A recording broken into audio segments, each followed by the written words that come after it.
We briefly showed you some of the components in the toolbox by dragging over a button. Now let's take a look at it a little more closely. Based on the type of application I create, the toolbox will change and give me controls that are appropriate for that application.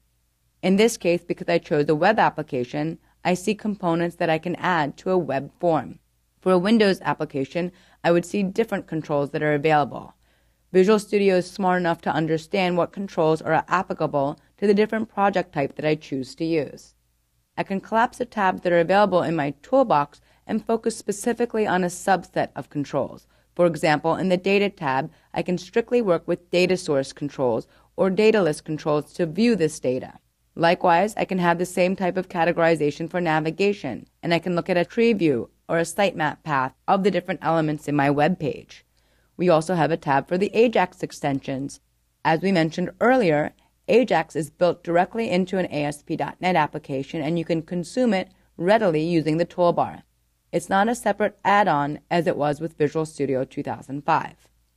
We can also customize the toolbox. If we scroll down to the bottom, we can right-click and select Add Tab. We can give this tab a name. Right now, we don't have any controls in this tab. We can choose to drag an item onto this, or we can right-click and select Choose Items.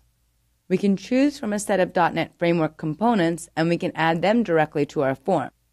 I can choose to sort these by namespace, which I find the easiest, as it groups together all the .NET components under the system.namespace, and I can view them together and see what's missing.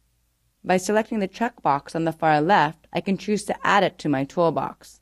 I can also work with COM components and choose to add these, as there is interoperability between a .NET container and a COM component. Let's go ahead and cancel out of this and delete this tab. Select OK to continue.